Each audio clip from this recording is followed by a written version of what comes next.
Hello everyone! Magandang umaga po sa inyong lahat. Nandito po kami ngayon sa bahay ni Brother Paas. Ayan po. Congratulations ate! Brother Paas, congratulations dahil finally nakalipat na po sila no sa bago nilang bahay. Kahapon na po yun, di ba Brother Paas? Oo, hindi pa po sila tapos. Kung nakikita niyo po mga kalingap, lalo na dun sa loob ng bahay nila, ay nagkalat pa po yung mga gamit dahil nga hindi pa po sila tapos sa pag-aayos at paghahanda. Congratulations po ate! Kasama po natin ngayon ang asawa ni Brother Paas. Nandito po kami ngayon sa bahay nila Brother Paas. Nakatira na kayo ngayon sa sarili at bagong bahay. Inabutan po kami ng malakas na ulan. Dito kami sa bahay ni Brother Paas. Ala. Umulang, grabe umulan. Ang lakas ng ulan. Maraming salamat din. So yung mga kalingap, no, field mission po tayo. 21, Sabado pa po. Sabado. Ay, hindi ko pa alam yung venue. Baka ano pa. Sa ayun, no, mga kalingap, dahil kasama naman po natin ang GSM, tayo po manghingi ng kanilang mensahe. Pangarap ko Bawal ibenta ang bahay. ang dami ko na nabas dito, tapos talagang Bash talaga. So ayan po siyempre congratulations kay Brother Paas. Oo, malaking ginawa talaga yun. ayusin mo, hindi ka na parang ko. Oy, talaga. Talagang malaking ginawa yun. Masaya kami sa Team Barako na yun, finally nakalipat na sila Brother Paas. And sana tuloy-tuloy na ang blessings ni Brother Paas at syempre alagaan. Kasi ito po ay bigay lamang ng mga nagmamahal sa iyo, lalo na sila Kuya Bal.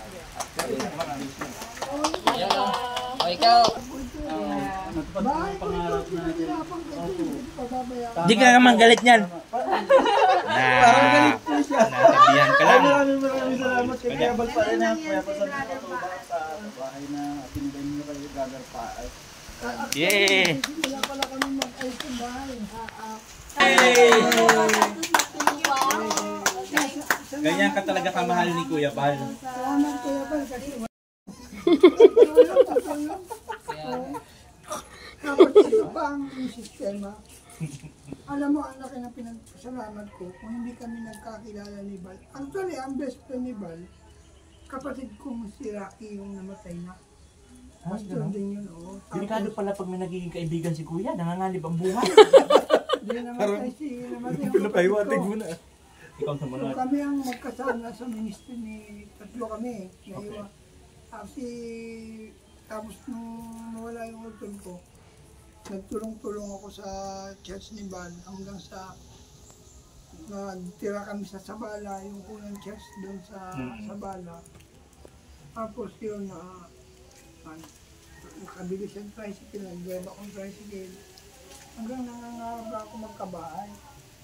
Tapos ito, nung magkaroon ng Facebook si Kuya Bal, dati hindi pa siya YouTube, Facebook pa lang yan, oo. Kahit ako sa Facebook. Gabi-gabi, inaabot kami ng alas 2 sila una sa pag-upload yan sa mga computer house. Wala pa sa lang, ano. Picturean niya yung mga feeding program. Oo, sa mga computer shop pa. Tapos, picture niya ang feeding program, may konting video. Oo. So, kumakain, binibigyan ng pagkain yung mga bata. Ako pa nga tagaluto ng pansit noon. Tapos nung, siyempre, nagkaroon ng YouTube, nagka-YouTube siya. Hindi ko iniisip na makikilala pala si Bal doon. At nung makilala na siya, pwede isama ka na sa akin kung yumaman ako na yaman ka. Salamat na lang kay Bal kasi dito mo masasabi na hindi kayang bayaran ng pera yung pinagsamahan namin. Alam bakit? Yes, tama. Sino ba naman mag-aisip? Paano mong iiwanan ng isang Bal Santos Matubang kung ganito yung ginawa niya sa kanya naging kasama? Hindi ka nakalimutan talaga. Hindi ka nakalimutan. Tsaka, ang isang best thing na hindi ko malimutan kay Bal, pagyaman ko pa di yayaman ka. Siyempre nakakatuwa naman kasi Sino ba naman taong di mangangarap na makabahay? Oo, lahat tayo. Lahat tayo nangangarap. Bakit ako Ito yung nagkabahay? pinaka-importante sa atin, lalo kung may pamilya tayo, bahay. Bakit ako nagkabahay? Dahil kay Kuya Bal. Mhm. Kung wala sa pamamagitan ng Team Kalingap, Mhm. hindi ko mararanasan ito. Kaya ano lang tayo, Kuya Bal lang tayo forever. Kaya sabi ko nga, Baka malaman namin nasa ibang grupo ka na ha. hindi pala Hindi. tayo bayaran ng pera Tama. ang pinagsamahan. Tama yun. Sabi ko, humina, lumakas, mawalan ako ng channel. Maayos ka, Brother Still, Paas. hindi pa rin ni Kuya Bal magkasama. Baka mamaya, Tama. hoy, baka mamaya nasa ibang grupo ka na ha. Ay, hindi. Ayoko sa Team Barako. Kasi, may asawa na ako eh. Ay, tama. Kaya, yung Team Barako talaga, hoy, congrats kami, meet and greet pa kayo ha.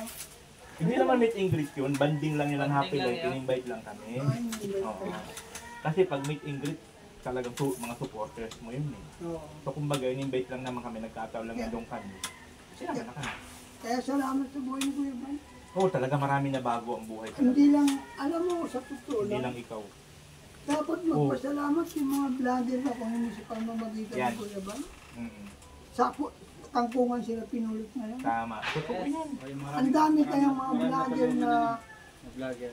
hindi mo lang naalala si Kuya Bal. Wala yan. Na kung hindi sa pamamagitan ni Kuya Bal, di man sila makakamili sa sakyan, di Totoo man yan. sila kakapera. Totoo yan. Pero, Wala sanang Mr. G the PWD kung wala si Kuya Bal. ay totoo yun ah. Wala Wala na, doon lang sanang sa ano lang yung ano lang sa Mindanao na. wala Palaboy lang sanang yan. Nathan Cute Vlog.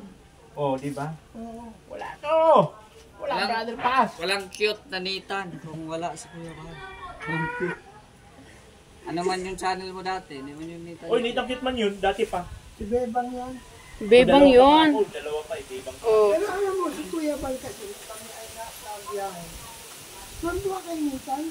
Oh. Kasi ito yung Bebang at saka si Biboy eh. Oo, B-boy. Dalawa yung ginagampanan niya kasi.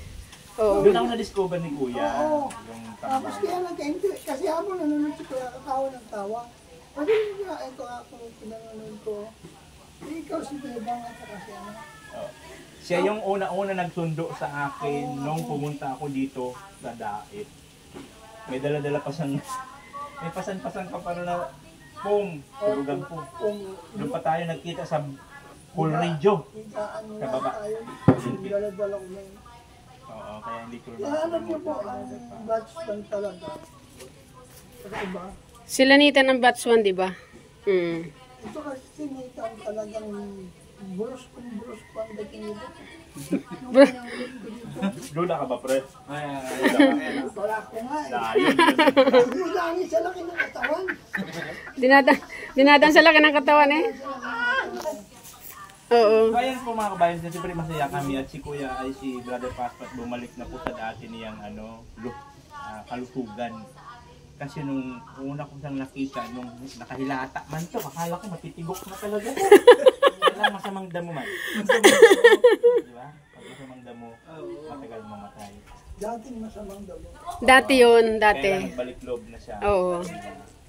Lahat naman tayo may mga pagkakamali, pero hindi naman hadlang kung ano man mga bagay-bagay para hindi ka magbalik loob. Oh, salamat kay Kuya Brother Paas. Thank you so much po. Bye-bye. Nabutan po kami ng malakas na ulan. Dito kami sa bahay ni Brother Paas. Ala. Umulang, grabe umulan.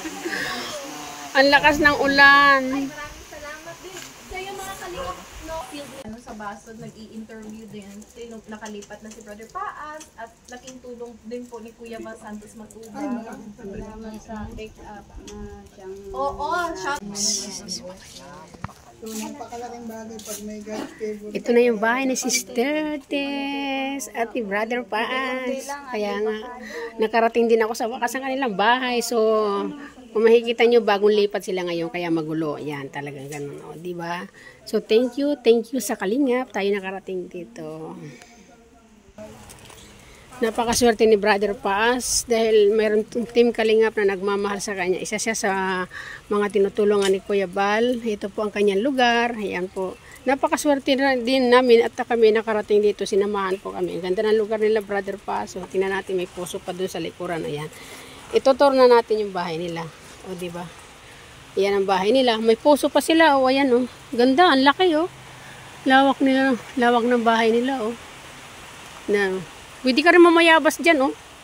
Kung gusto mong mayabas, pwede ka mamayabas. Yan, inabutan lang kami ng ulan. Yan. So mag-out na tayo. Tayo magpapasalamat na po. Mga kalingap, tapos na po ang interview kay Brother Paas. Ngayon po ay papunta naman kami sa kina Kuya Brooks at nandun po sila Kuya Bal naghihintay. Salamat po sa Matubang Family, kay Kuya Bal at kay Ma'am Ida, kay Kalingap Rob. Thank you so much Kuya Bal sa pagtanggap niyo po sa akin. Kung hindi pa po nakapalo kay Kuya Bal at nakasubscribe, please papalo naman sila at pasubscribe sa kanilang channel. Mapapanood niyo po ang interview na ito sa channel po ni Kuya Bal. Thank you so much and God bless everyone. Maraming po salamat. Bye bye. God bless.